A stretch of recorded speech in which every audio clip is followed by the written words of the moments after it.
Happy hauntings, horror fans, and welcome to this week's episode of Megan's Murder Movies. I'm your host, Megan, and today we're talking about the cult classic Candyman, the 1992 version. We have a lot to chat about, so we're just going to jump right in. Quick summary of the movie. The film follows a Chicago graduate student named Helen Lyle completing a thesis on urban legends and folklore, which leads her to the legend of Candyman, the ghost of an artist and the son of a slave who was murdered in the late 19th century for his relationship with the daughter of a wealthy white man. So the movie was based on Clive Barker's short story The Forbidden, but Bernard Rose actually wrote and directed the screenplay for Candyman. Barker's story revolved around the themes of the British class system in contemporary Liverpool, whereas Rose chose to refit the story to Cabrini Green's public housing development in Chicago, and instead chose to focus on themes of race and social class in the inner-city United States. Philip Glass was the composer for Candyman, and I love the piano theme that you hear throughout the film that basically relates back to Candyman. It's such a cool piano piece. Definitely listen for it if you're watching the film. Every time I watch it, the theme ends up stuck in my head for a couple of days, just the piano constantly going. It's so interesting because even though he's such a dark, villainous monster type character, the theme for him is so light and airy. It's the ba-da-da-da-dum bum bum bum bum bum da-da-da-da-dum bum. It's so it's so lovely. And for me, that kind of backs up the idea that screenplay writer Bernard Rose had for the idea of Candyman. He envisioned him as this very romantic kind of Edgar Allan Poe, gothic romanticism type character. And I think that the theme fits that idea that Rose had for Candyman really, really well. Now let's get into our cast breakdown. So we have Tony Todd in the titular role of Candyman. So his movie credits include he was in Platoon, he was also in Night of the Living Dead, Candyman, he went on to play in The Crow, and the Final Destination series, just to name a few. Definitely a legend in the horror world. Then we have Virginia Madsen, who plays opposite Tony Todd, and she plays the character of Helen Lyle. She made her film debut in Class in 1983, which was filmed in her native Chicago. She's actually from Chicago, so filming in this location definitely felt, I'm sure, like home to her. She was also cast in the science fiction film Dune, the original one, not the one that just came out, and she also starred in Electric Dreams, Modern Girls, and Fire with Fire, just to name a few. Then Xander Berkeley plays Trevor Lyle, who is Helen's husband. He has a ton of acting credits in film and TV, just to name a few: North Country, Terminator 2, Mommy Dearest, Kick-Ass, A Few Good Men, and obviously Candyman. Then we'll move on to Vanessa Estelle Williams. She plays Anne Marie McCoy. Williams began her acting career in 1989, appearing in episodes of The Cosby Show and Law & Order.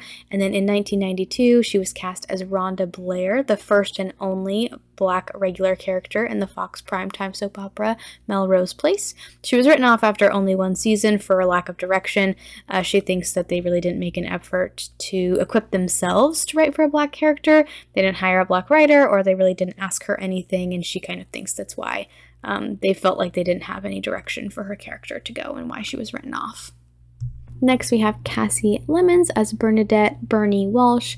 She began her career with roles in commercials and then moved to TV shows such as The 11th Victim, and then she moved to the big screen with Spike Lee's School Days.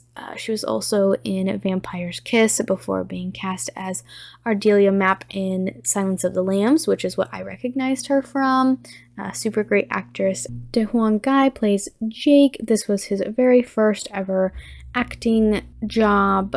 Super great job for such a young kid. He also went on to play in Little Giants, The Cherokee Kid, and probably his most memorable role is of Looney Tune in Singleton's coming-of-age film Bad Boy.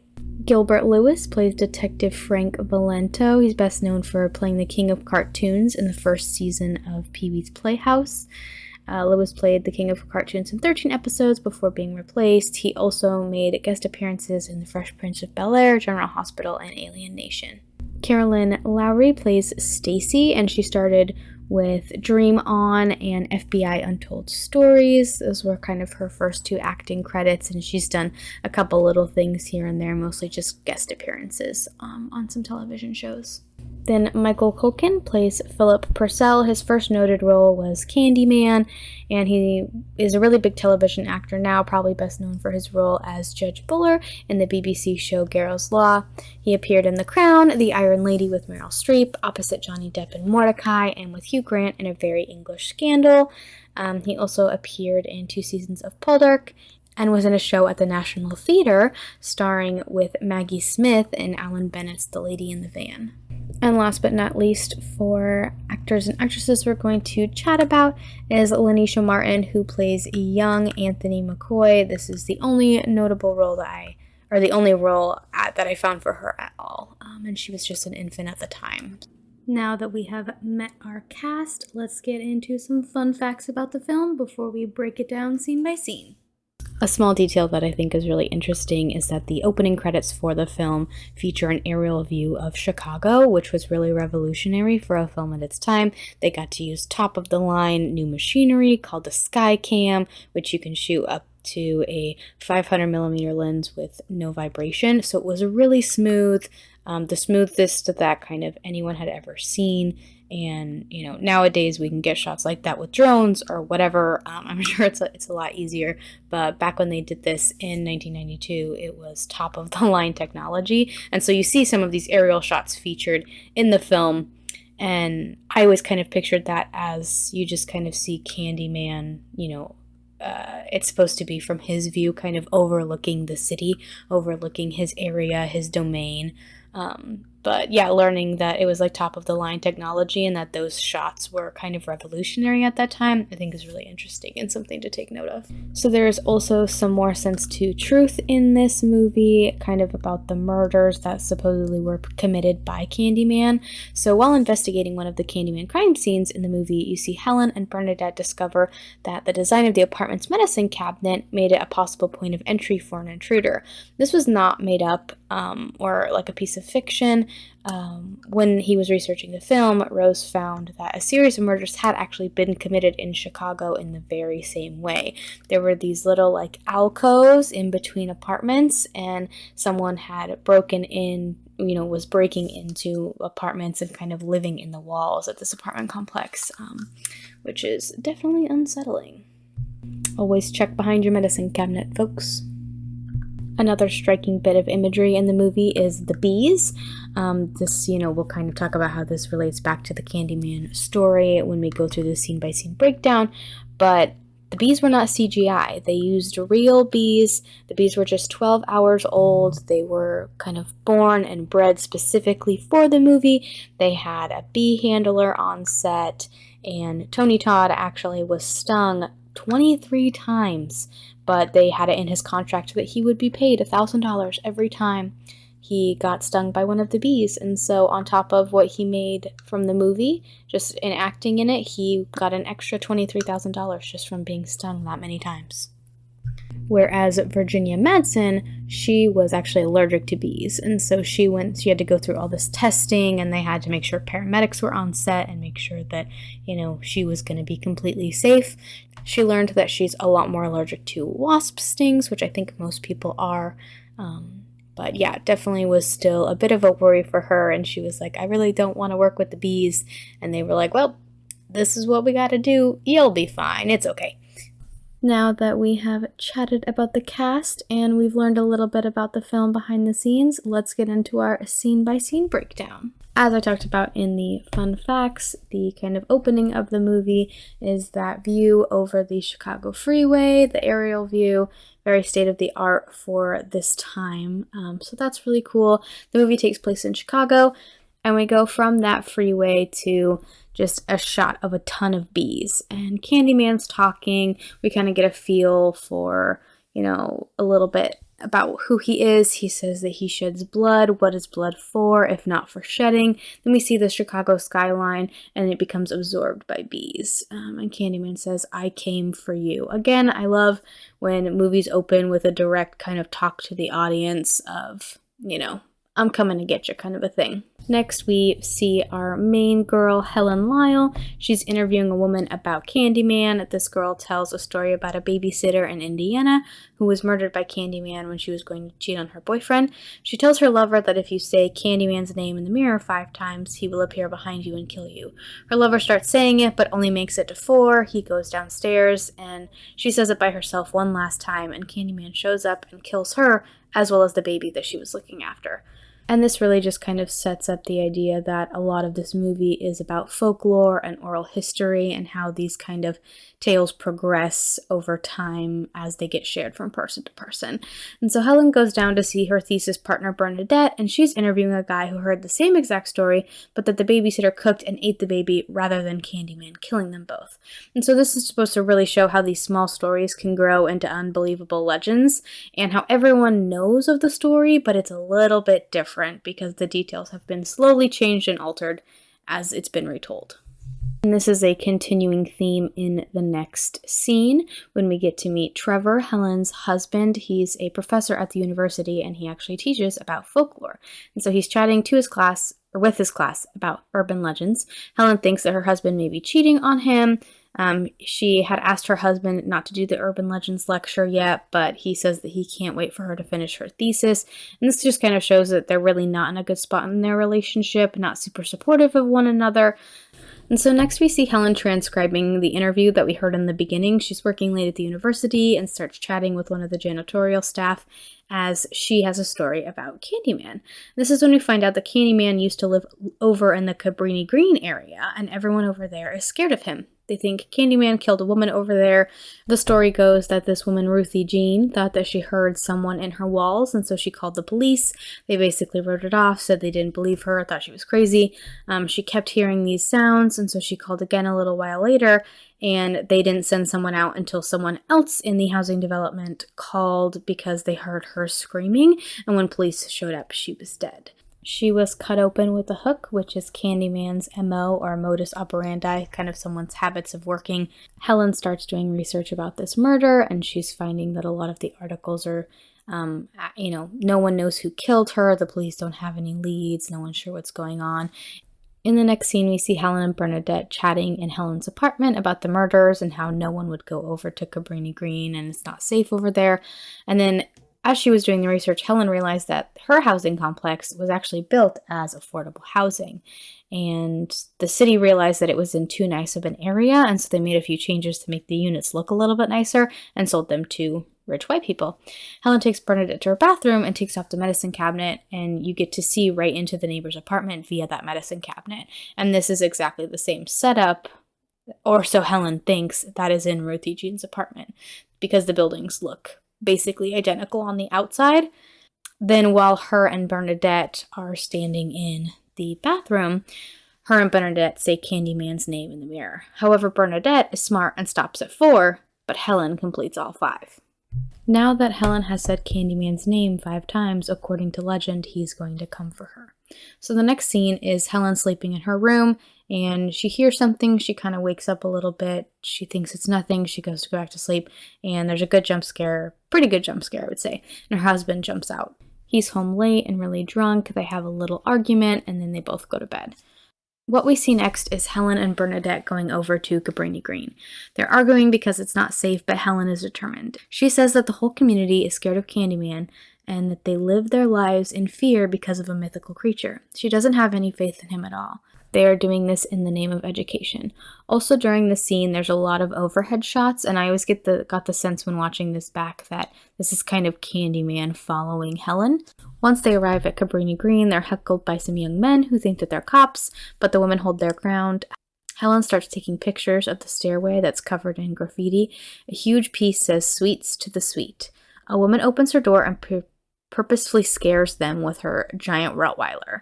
They go into Ruthie Jean's apartment. The layout of her apartment is the exact same as Helen's. She's still taking photos. Helen decides to climb through the medicine cabinet and check things out. Bernadette, of course, thinks this is a bad idea, because it is. Helen finds an open room and ends up climbing out of the mouth of a large painting of Candyman. It's a super cool shot. Absolutely love it. Very iconic for the film. She also finds candy on the floor with razors hidden inside. Helen runs out of film and goes back to Bernadette and accidentally scares her. As they're getting ready to leave, the neighbor with the dog comes to check what they're doing. She says they shouldn't be there, and Helen wants to interview her. Her name is Anne-Marie, and after talking with her for a little bit, she talks about how she just wants to give her son a good life. She just wants to kind of keep her nose down, stay out of other people's business, and just do the best that she can. She opens up a little bit more and agrees to talk with them about what happened to Ruthie Jean. And once they start talking to Anne-Marie, you realize that she's the one that called the police. She heard everything that was going on in the apartment, and she's really scared to talk about it. Next, we see Helen and Bernadette at dinner with Helen's husband Trevor and a colleague of theirs named Philip Purcell, and he's kind of being a total jerk. He's acting like he knows better than Helen and Bernadette. He says that he also has written a paper on Candyman and says that they need to read his findings and all that stuff. He also offers to review their work, and then he shares with them the story of Candyman. In 1890, Candyman was the son of a slave, and the family became really wealthy after the Civil War when his father built a machine that could mass-produce shoes. Candyman was sent to the finest schools and raised as a gentleman. He was a great artist and painted portraits for many upper-class people. He was commissioned to paint a portrait of a young white woman, and they fell in love, and she fell pregnant. When her father found out, he hired people to kill Candyman. His painting hand, his right hand, was cut off. He was covered in honey and stung to death by bees. He was then burned on a pyre, and they scattered his ashes in the Cabrini Green area. As Purcell's telling this story, Helen almost seems transfixed or like she's in a trance while he's talking. She's just sitting there, like it's a very close-up shot. She's just sitting there holding this cigarette, like totally captivated. I don't know if it's that she's captivated by what Purcell is saying or if she's just lost in space in her own little Candyman world. But Helen goes back to Ruthie Jean's apartment to take more photos because she had run out of film. She also tries to talk to Anne-Marie, but she's not home, and she meets a young boy named Jake. She chats with him a bit about Ruthie Jean. Jake is scared that if he talks about Candyman, Candyman will then get him. Jake tells Helen that it's not safe for her to be there. It's not safe at all. Helen asks Jake to show her where Candyman is. While Jake is walking her to where Candyman is, they pass a large pile of wood and some other garbage, and Jake says that they're building a bonfire for a little party. They arrive at this bathroom, like rest area type place, and Jake says that a young boy was attacked in there. The story goes Candyman cut off the boy's privates. Helen then goes in to check out the rest area, and Jake stays outside. There's a graffiti in the bathroom, and it smells awful. There's a toilet full of bees. A few guys come in, and one is dressed as Candyman, hook and all. She's attacked and almost dies after being hit on the head with a hook. She picks the Candyman impersonator out of a lineup and agrees to testify against him. They say that the guy attacked her also killed Ruthie Jean and hurt the boy Jake was talking about. The police said that they knew it was him all along, but they didn't have anybody willing to testify against him. But Helen said that she would. Jake is mad at Helen and worried that Candyman will get him. Helen says that Candyman's not real. It was a guy just using Candyman to make everyone scared, but we all know that's not true. After a little while, Helen returns back to campus and meets up with Bernadette again. Bernadette gives her the negatives of what was on her camera when she was attacked because it got smashed. Helen thought that she lost everything, but she's really excited that Bernadette's friend was able to save a lot of the images. In the parking garage, we see the real Candyman talking to Helen. He says that he came for her. He says that she doubted him, and that is why he had to come for her. He then possesses Helen. He lives off of people's fear and them talking about him. Without that, he is nothing, so he has to shed blood so people will believe in him again. Helen wakes up covered in blood inside Anne-Marie's apartment bathroom. When she leaves the bathroom, she finds the dead dog, and Anne-Marie is screaming because Anthony, her son, is gone, and his crib and their bedroom is covered in blood. Anne-Marie and Helen fight because she thinks that Helen stole her baby and killed her dog. The police show up and arrest Helen. At the police station, Helen has to remove her bloody clothes, and she's clearly, obviously, very rightfully freaking out. After she's showered and in prison clothes, they arrest her for kidnapping and attempted murder. Helen uses her phone call to call home and try to reach Trevor, but he's not home even though it's 3 a.m. Helen is having what appear to be flashbacks and sees the baby in that room behind Ruthie's apartment with the Candyman art. Trevor finally comes to get her, and he and their lawyer take her home. She can't remember what happened after the car garage. Trevor goes out and leaves her at home. He's acting supportive, but it really doesn't feel that genuine when they communicate.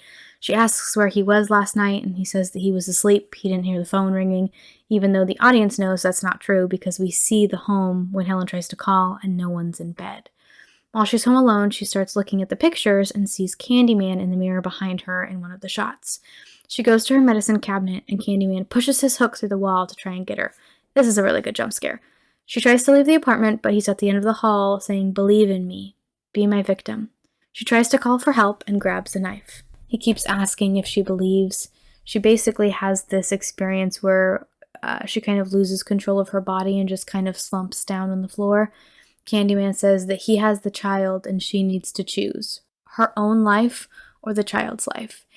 He says that he needs to kill her so people believe in him again. At this time, Bernadette shows up to visit Helen. She's got flowers. She's excited to chat with her, see how she's doing, check in. Bernadette's really trying to be a good friend. Helen tries to tell her to leave before Candyman gets her, but it's too late. Helen can't really get the words out right. Her voice is really, really soft. Candyman opens the door and Bernadette comes in and is then murdered. Trevor soon shows up and Bernadette is dead in the living room and Helen is on the kitchen floor covered in blood, still holding the knife. She is sedated and then arrested for the murder of Bernadette.